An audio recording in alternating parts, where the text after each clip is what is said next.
I actually can't believe how many exchanges India wants to ban. What exchanges will be left for them to approve in the future? We're going to have to keep an eye on that. Also, is your favorite coin going to be delisted? I think mine is. So we're going to get into that as well as some dirty details about Solana. You guys love to hear it, right?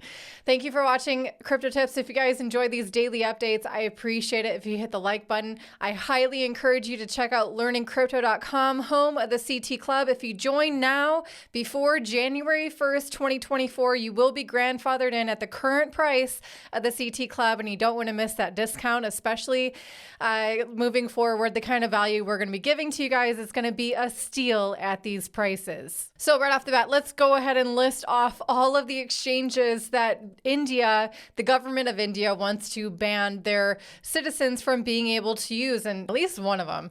I'll say one of them is highly reputable. They are all centralized exchanges, but we have Binance, Kraken, Huobi, KuCoin, Bittrex, Gate.io, Bitstamp, Bitfinex, and MEXC Global, which recently I think may have been having some issues with withdrawals lately.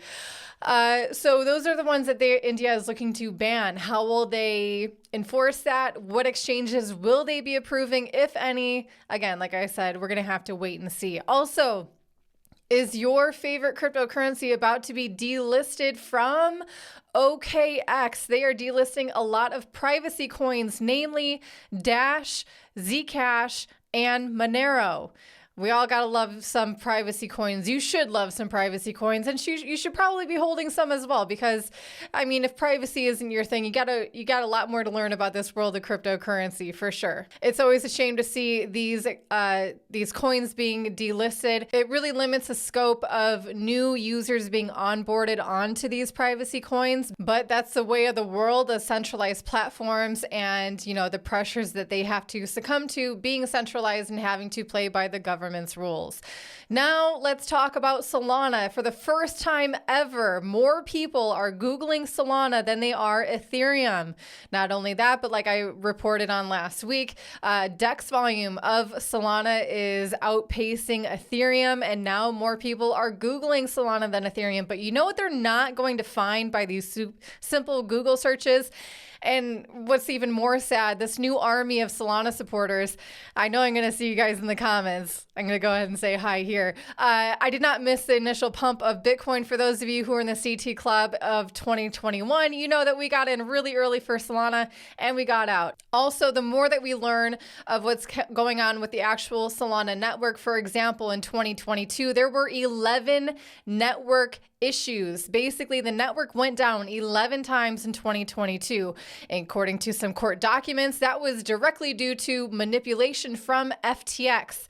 That means one entity was able to shut down the network. That means there is an incredible amount of centralization and therefore weakness of the Solana network. And if that's not enough for you, Solana has also doubled its supply in the past 2 years, from 300 million to 600 million. Why? Partly because they are paying validators in newly minted Solana, not from the transaction fees. And you got to wonder why. Well, Solana is always advertised, and the users of Solana love how cheap the transactions are. Well, the trade-off for that is that the validators aren't paid very well if there's not very many transaction fees collected. And so what they're doing is they are effectively inflating the supply of Solana, doubling it in the past 2 years.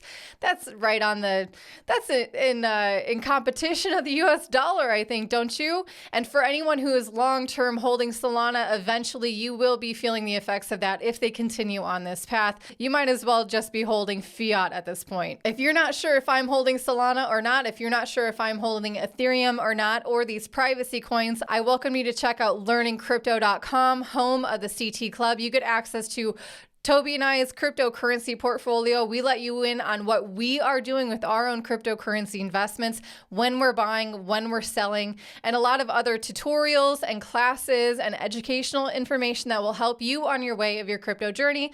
We welcome you on that journey with us. Thank you for watching. If you enjoy this, hit like and subscribe. We'll see you tomorrow.